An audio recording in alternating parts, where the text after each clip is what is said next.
السلام علیکم ورحمۃ اللہ وبرکاتہ۔ الحمدللہ رب العالمین والصلاة والسلام علی سید الانبیاء والمرسلین، اما بعد فاعوذ باللہ من الشیطان الرجیم، بسم اللہ الرحمن الرحیم۔ اللہم صلی علی محمد وعلی آل محمد وعلی محمد وصحابہ وبارک وسلم۔ اللہم صلی علی محمد وعلی آل محمد وصحابہ وبارک وسلم۔ اللہم انی اسألک علما نافعا، اللہم ربی زدنی علما۔ آج کلاس نمبر 8 ہے۔ آج ہم پڑھیں گے سید الانبیاء صلی اللہ تعالی علیہ وآلہ وسلم کے خصائص۔ حضور صلی اللہ تعالی علیہ وآلہ وسلم جمیع مخلوق الہی سے افضل ہیں کہ اوروں کو فردن فردن دو کمالات عطا ہوئے۔ حضور صلی اللہ علیہ وآلہ وسلم میں وہ سب جمع کر دیے گئے،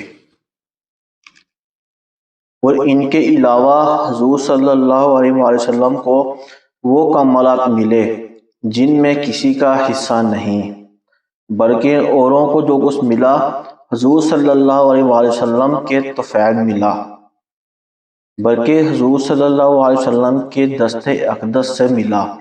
بلکہ کمال اس لیے کمال ہوا کہ حضور صلی اللہ تعالی علیہ وسلم کی صفت ہے۔ حضور صلی اللہ تعالی علیہ وسلم کو اللہ عز و جل نے مرتبہ محبوبیت کبریٰ سے سرفراز فرمایا کہ تمام خلق رضا مولا کی متلاشی ہے، اور اللہ عز و جل طالب رضا مصطفیٰ صلی اللہ علیہ وآلہ وسلم ہے۔ یہاں پہ شعر ہے، خدا کی رضا چاہتے ہیں دو عالم، خدا کی رضا چاہتے ہیں دو عالم، خدا چاہتا ہے رضا مصطفیٰ۔ خدا کی رضا چاہتے ہیں دو عالم، خدا چاہتا ہے رضا محمد مصطفیٰ صلی اللہ علیہ وسلم۔ تمام مخلوق و اولین و آخرین حضور صلی اللہ تعالی علیہ وآلہ وسلم کی نیاز مند ہے، یہاں تک کہ حضرت ابراہیم خلیل اللہ علیہ السلام بھی۔ حضور اقدس صلی اللہ تعالی علیہ وآلہ وسلم اللہ عز و جل کے نائب مطلق ہیں۔ تمام جہان حضور صلی اللہ علیہ وسلم کے تحت تصرف کر دیا گیا، جو چاہیں کرے، جسے جو چاہیں دیں، جس سے جو چاہیں واپس لیں۔ تمام جہان میں ان کے حکم کا پھیرنے والا کوئی نہیں، تمام جہان ان کا محکوم ہے، اور وہ اپنے رب کے سوا کسی کے محکوم نہیں۔ تمام آدمیوں کے مالک ہیں، جو انہیں اپنا مالک نہ جانے حلاوت سنت سے محروم رہے۔ تمام زمین ان کی ملک ہے، تمام جنت ان کی جاگیر ہے۔ حضور صلی اللہ علیہ وسلم کے زیر فرمان ہے، جنت و نار کی کنجیاں دست اقدس میں دے دی گئی، رزق و خیر اور ہر قسم کی عطائیں حضور صلی اللہ علیہ وسلم ہی کے دربار سے تقسیم ہوتی ہیں۔ دنیا و آخرت حضور صلی اللہ علیہ وسلم کی عطا کا ایک حصہ ہے۔ احکام تشریعہ حضور صلی اللہ علیہ وسلم کے قبضے میں کر دیے گئے کہ جس پر جو چاہیں حرام فرما دیں، اور جس کے لیے جو چاہیں حلال کر دیں، اور جو فرض چاہیں معاف فرما دیں۔ روز میثاق تمام انبیاء سے حضور صلی اللہ علیہ وسلم پر ایمان لانے اور حضور صلی اللہ تعالی علیہ وسلم کی نصرت کرنے کا عہد لیا گیا، اور اسی شرط پر یہ منصب اعظم ان کو دیا گیا۔ انبیاء کی بات کو خاص کسی ایک قوم کی طرف ہوئی، مگر حضور اقدس صلی اللہ علیہ وآلہ وسلم تمام مخلوق انسان و جن، بلکہ ملائکہ، حیوانات، جمادات سب کی طرف مبعوث ہوئے۔ حضور خاتم النبیین ہیں، یعنی اللہ عز و جل نے سلسلہ نبوت حضور صلی اللہ علیہ وسلم پر ختم کر دیا کہ حضور صلی اللہ علیہ وسلم کے زمانے کے بعد میں یا زمانے میں یا بعد کوئی نیا نبی نہیں ہو سکتا جو حضور صلی اللہ علیہ وسلم کے زمانے میں یا حضور صلی اللہ علیہ وسلم کے بعد کسی کو نبوت ملنا مانے یا زائد جانے وہ کافر ہے۔ حضور صلی اللہ علیہ وسلم کی مثل کوئی بھی نہیں۔ جو کوئی صفت خاصہ میں کسی کو حضور صلی اللہ علیہ وسلم کا مثل بتائے گمراہ ہے یا کافر۔ حضور صلی اللہ علیہ وسلم کے خصائص سے معراج ہے کہ مسجد حرام سے مسجد اقصی تک اور وہاں سے 7ویں آسمان اور کرسی و عرش تک بلکہ بالائے عرش رات کے خفیف حصے میں مختصر حصے میں جسم تشریف لے گئے اور وہ قرب خاص حاصل ہوا کہ کسی بشر ملک کو کبھی حاصل ہوا نہ ہو، اور جمال الہی بچشم سر دیکھا اور کلام الہی بلا واسطہ سنا، اور تمام ملک السماوات والارض کو بالتفصیل ذرہ ذرہ ملاحظہ فرمایا کہ تمام زمین و آسمان میں جو کچھ تھا وہ آپ نے اس کا ایک ایک ذرہ کو دیکھا اور اس کا ملاحظہ کیا۔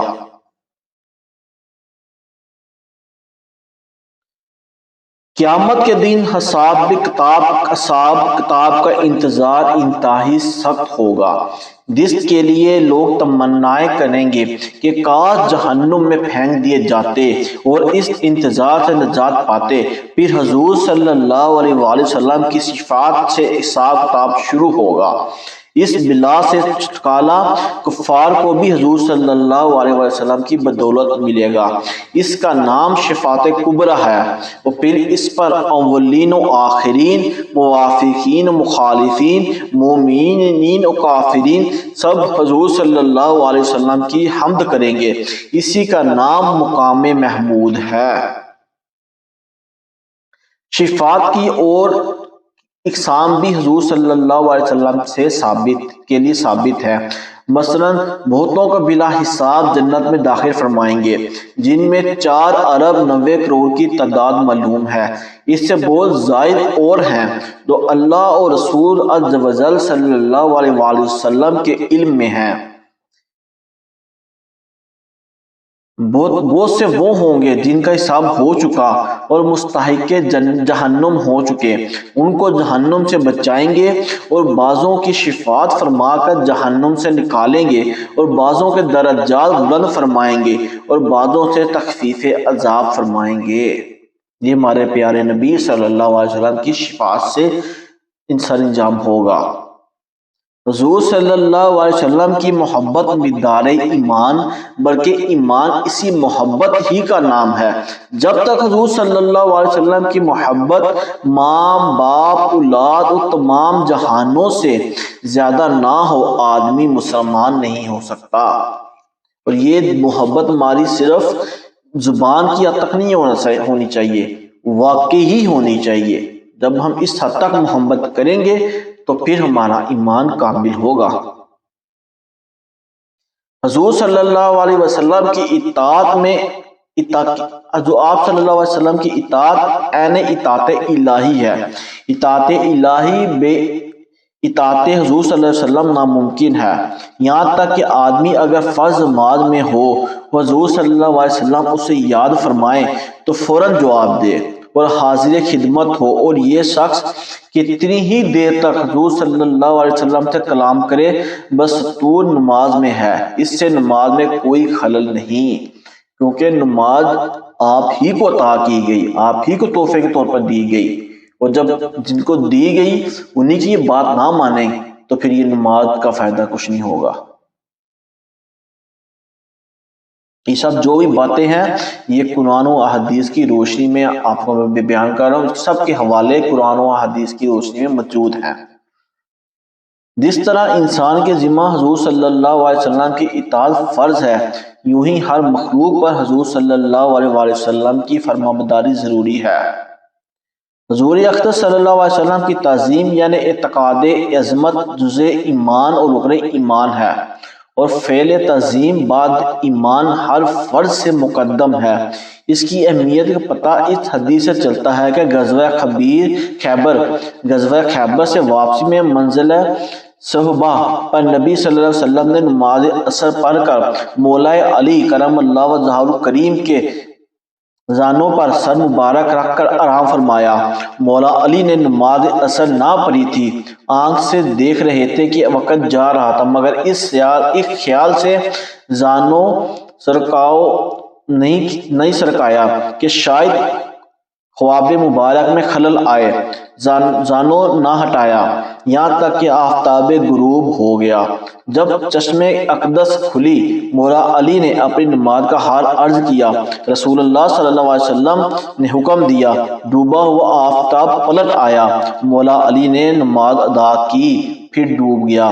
اس سے ثابت ہوا کہ افضل العبادت نماز، اور وہ بھی صلاۃ وسطی نماز عصر، مولا علی نے حضور صلی اللہ علیہ وسلم کی نیند پر قربان کر دی کہ عبادتیں بھی ہمیں حضور صلی اللہ علیہ وسلم ہی کے صدقے ملی۔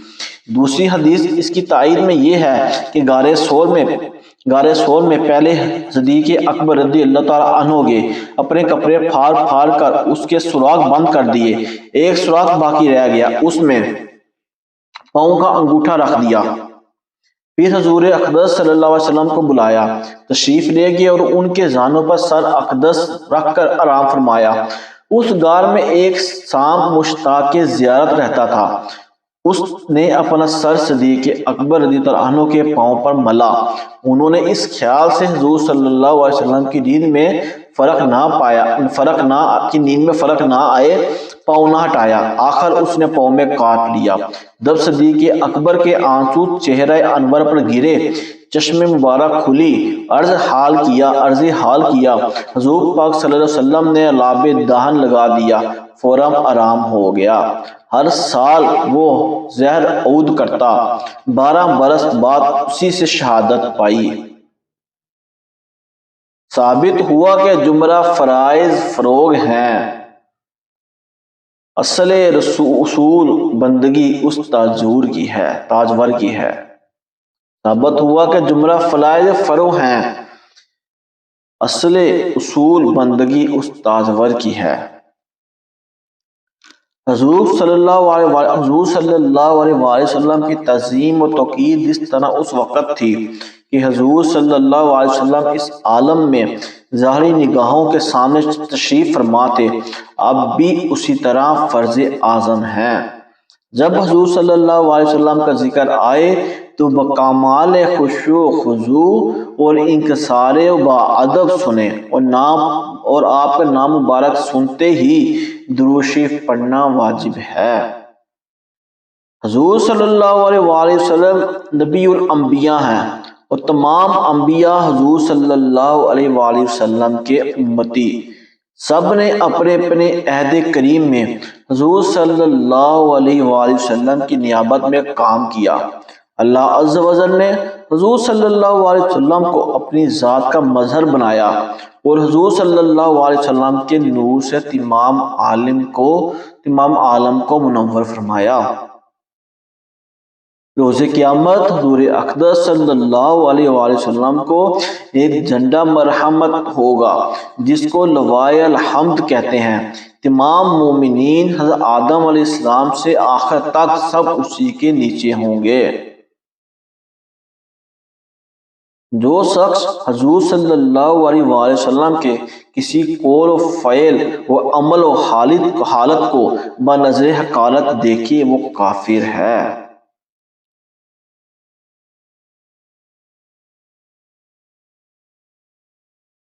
آگے ہم پڑھتے ہیں معجزہ و کرامات۔ نبی اپنے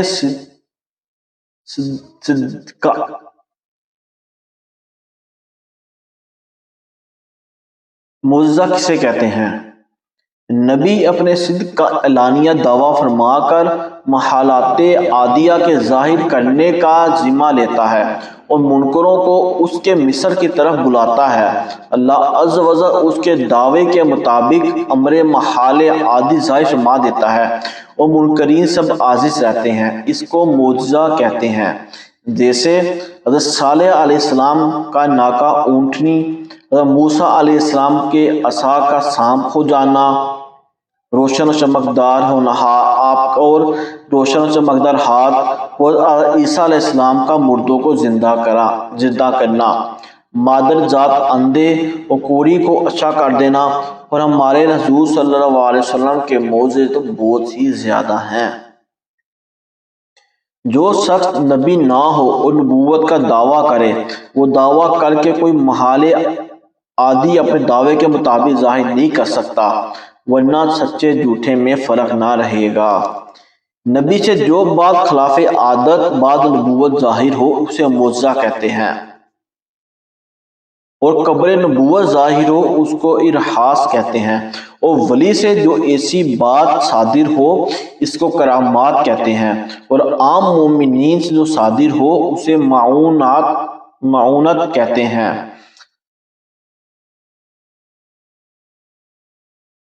اور جو کفار سے جو ان کے موافق ظاہر ہو ان کو استدراج کہتے ہیں، اور ان کے مخالف ظاہر ہو تو احانات کہتے ہیں۔ یہ آج ہم نے حضور پاک صلی اللہ علیہ وسلم کی شان کے بارے میں کچھ پڑھا، اور معجزہ کرامات کس کو کہتے ہیں اس کی تعریف پڑھی۔